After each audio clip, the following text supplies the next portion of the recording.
You are absolutely welcome to engage in all of the antisocial behavior that you want, but you cannot get mad when there are consequences for that behavior or you aren't rewarded.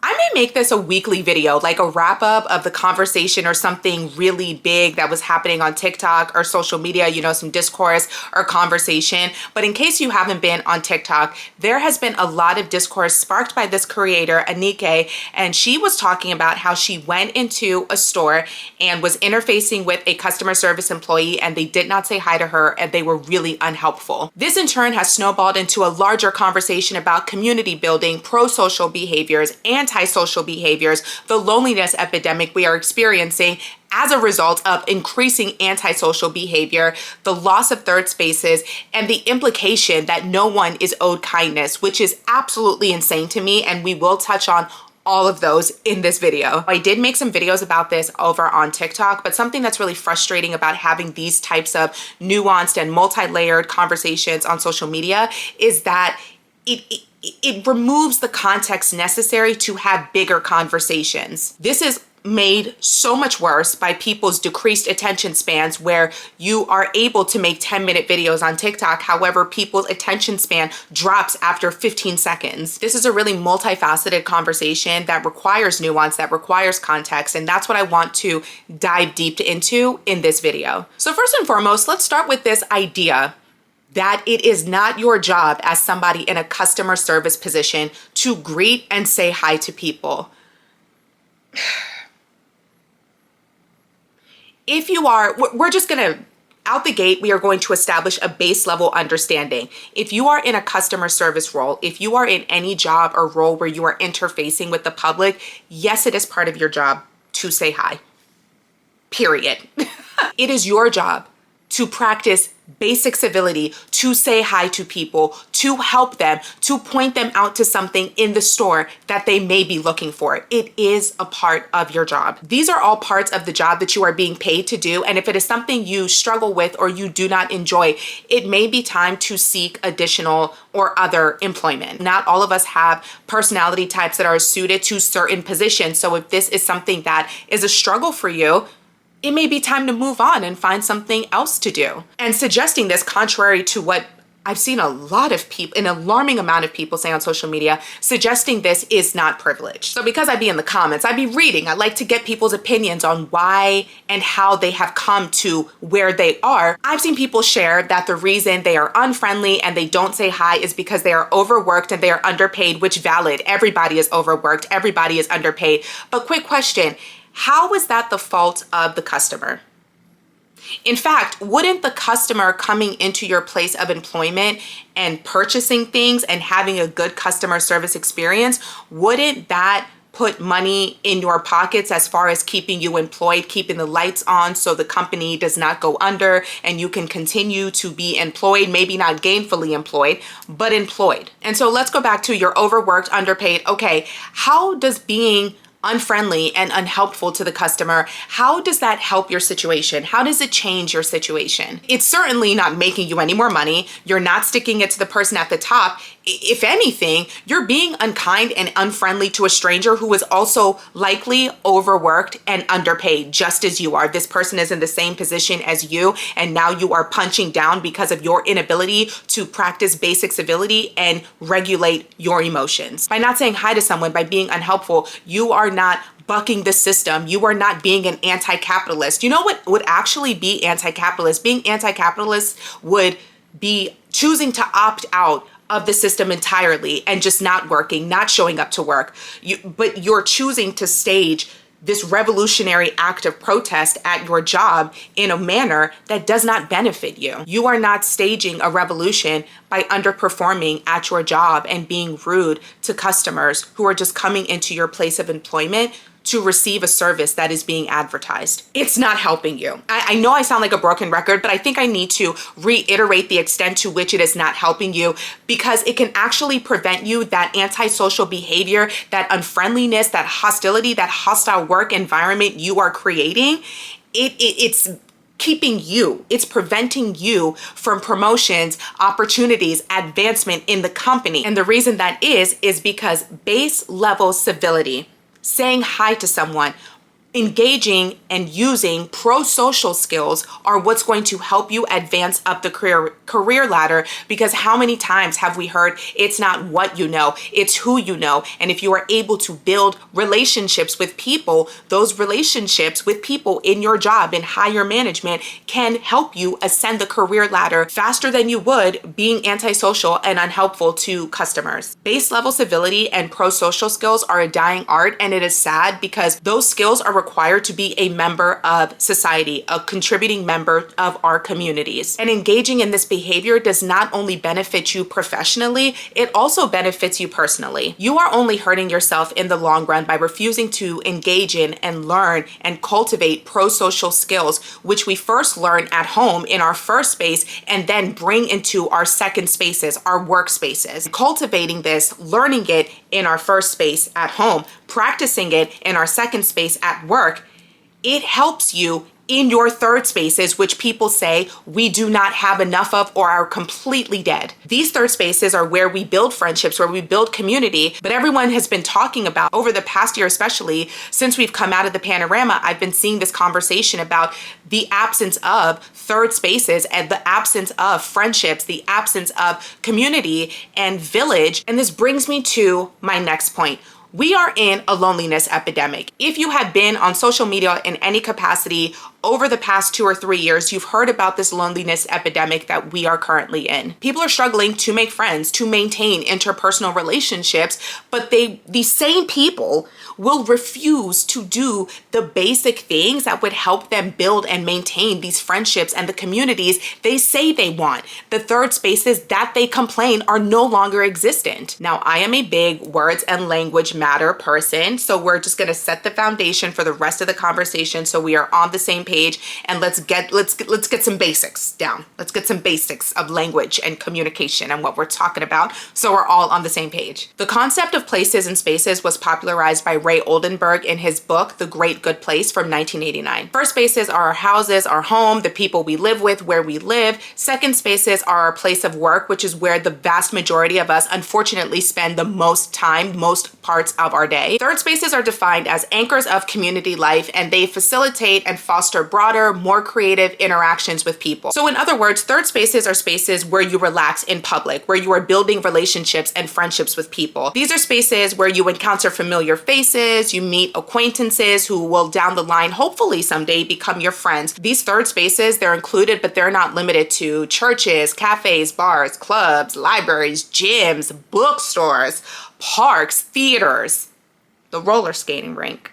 So now that we have established this baseline, part of what makes having these conversations online really challenging is this continued lack of nuance, because not only are we all not working off the same definition, there are people who are committed to misunderstanding you and not being able to see the forest through the trees, unable to see the bigger picture and how all of this is connected. As I touched on earlier, the vast majority of us spend most of our time, most of our waking day at our second spaces, at our places of work. Many people have argued, and Oldenburg himself says, second spaces are not third spaces. A third space cannot be your place of work. However, while that can be true, I think that in 1989, we were existing in a different time than when this book was written. Fast forward to 2024, I think that is wrong.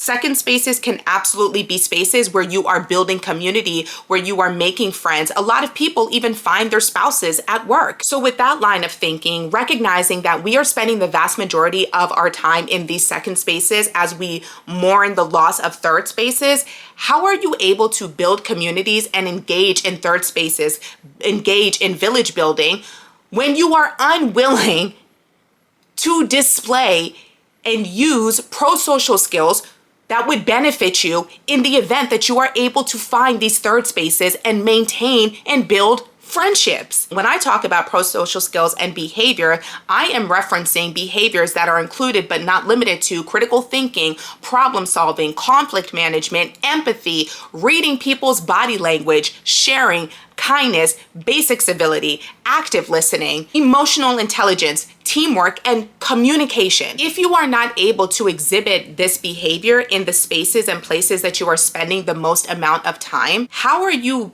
practicing? How are you honing these skills? How are you honing and building this muscle so that you are prepared to engage in these behaviors in the places you actually want to be? How are you prepared to use these skills to build friendships, to build community, to build village? Skills are a tool. Like I said, they're a muscle. They are things that you have to work at to continue to build and grow. And this is especially important because village building, community building, it requires labor. It is an act of love.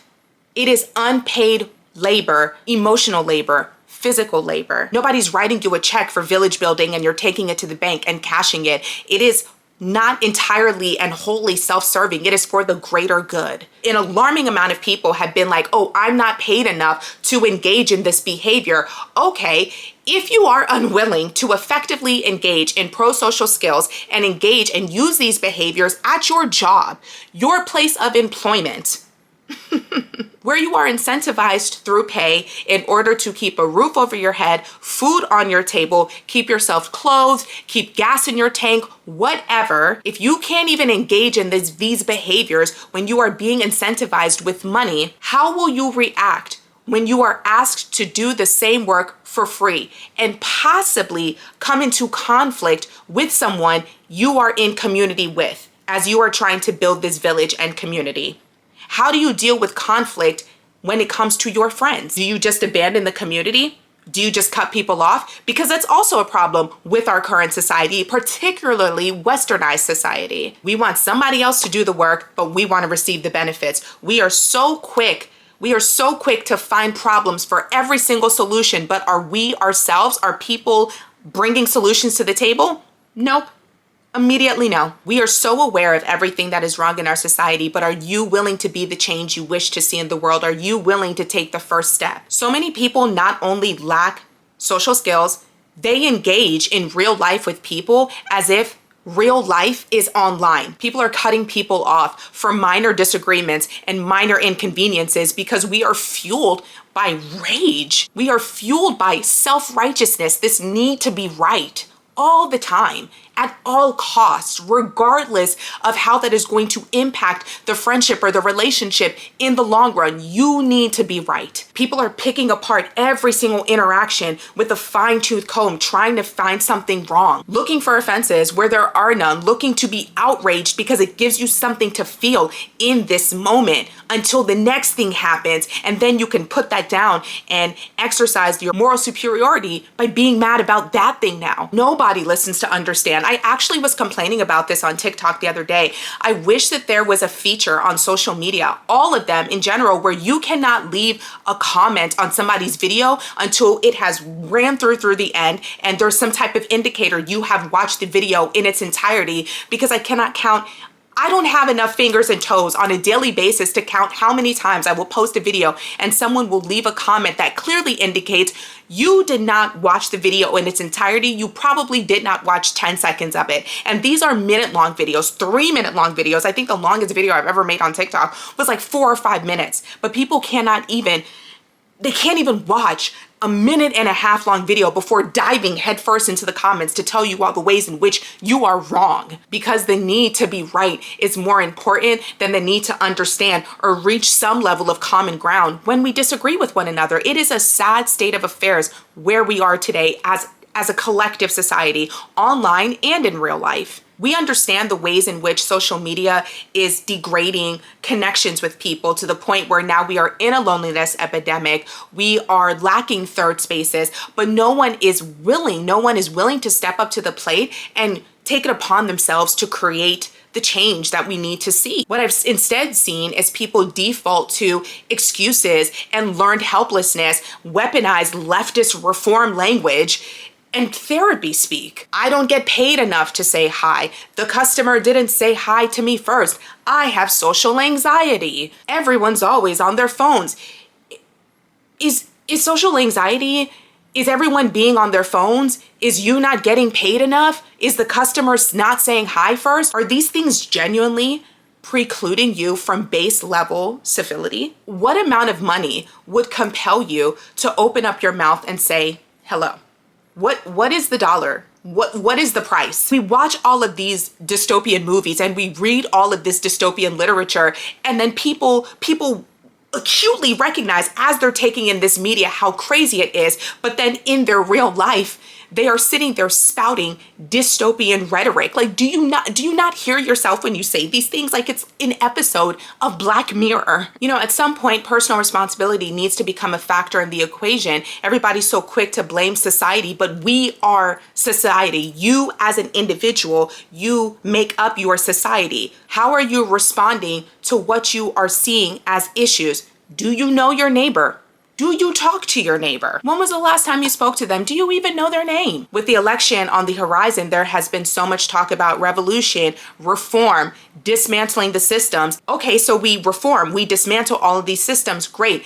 How are you going to build it back up and better if you are not even able to open up your mouth and say hello, or there is a price tag attached to your basic civility? How are you going to build community? How are you going to engage with your neighbor when you can't even get off your phone and say hello? You know, there's all of this activism talk online, but activism goes beyond what you are posting and saying on the internet. I do not believe it is helpful to have these conversations without giving people resources and giving people solutions. By nature, I am a very naturally gregarious, talkative person. Like, my childhood nickname is Sunshine. I like people. I make friends very easily. I have never struggled with that, but I also understand that there are people who do struggle with that. So if that is you and you are genuinely wanting to be better at it, might I suggest How to Win Friends and Influence People by Dale Carnegie. That book was written nearly 100 years ago, but the basic principles and practices can still be applied and implemented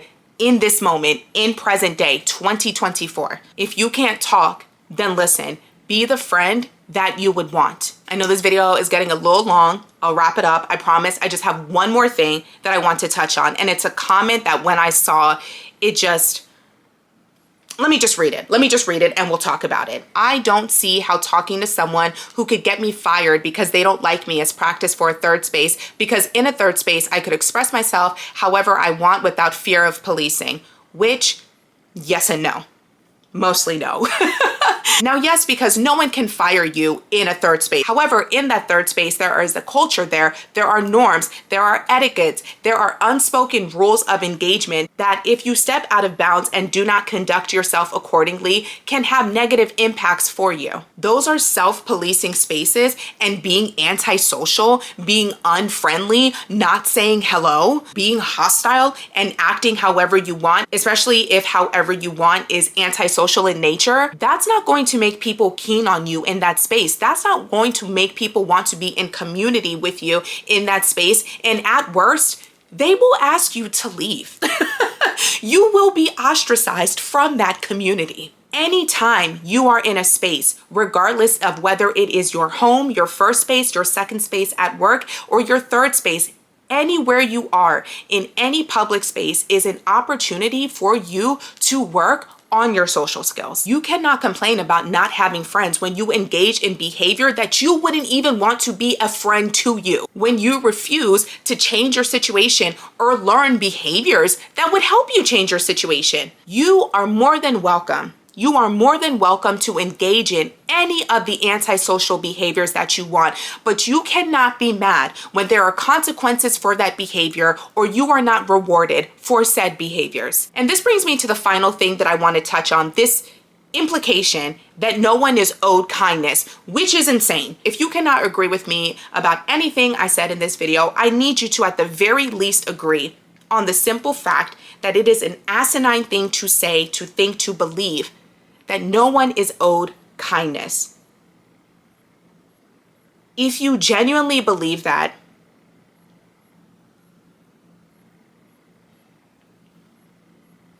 I have no words. Let's move on. We are increasingly existing in very siloed communities and very isolated communities in echo chambers in real life and online. And this is in part perpetuated by how individualistic westernized societies are. We have created an environment where it is literally every person for themselves, and basic kindness is something that is viewed as transactional. This idea, this mindset, this way of being and moving throughout society is affecting our mental health. It is affecting us as a society, our collective health, and it is eroding trust. Everybody is going through it in some way, shape, or form. Do you want to be the worst part of someone's day? We are in a cost of living crisis. Inflation is off the charts.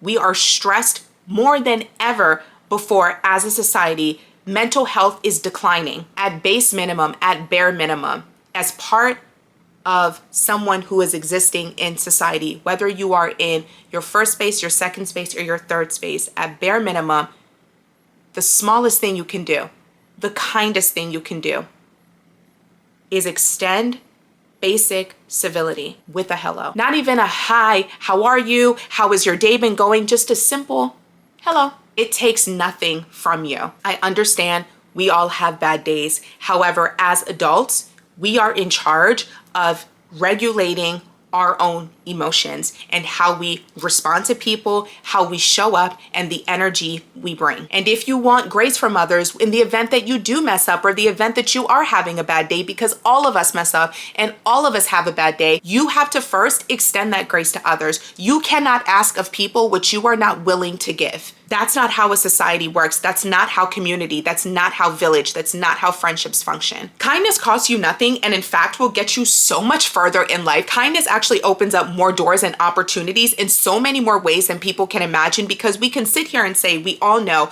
we have all acknowledged that it is not what you know, it is who you know. It's not just who you know though, it's how you treat people. Imagine you are out here blocking your own blessings because you cannot practice pro-social skills and basic civility. Shame on you.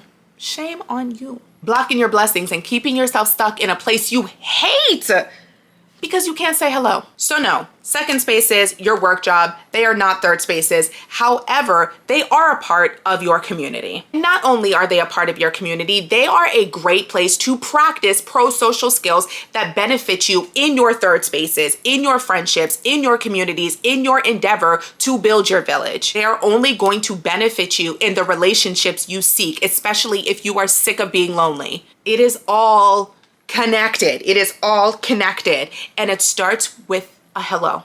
It's just that simple. Base level humanity, base level civility. That is the least of what we owe each other. That's it. That's all. That is the nuanced conversation. That is the multi-layered, multifaceted conversation I wanted to have on TikTok, but unfortunately, we cannot have those conversations on social media. Let me know your thoughts on this entire conversation, and let me know if this is like something you want to see, a weekly wrap up, a weekly roundup of what's hot on TikTok or Instagram. Especially, I don't know about TikTok. I don't know if they're keeping this app around for much longer, so maybe just Instagram, but let me know your thoughts on it. And until next time, peace out.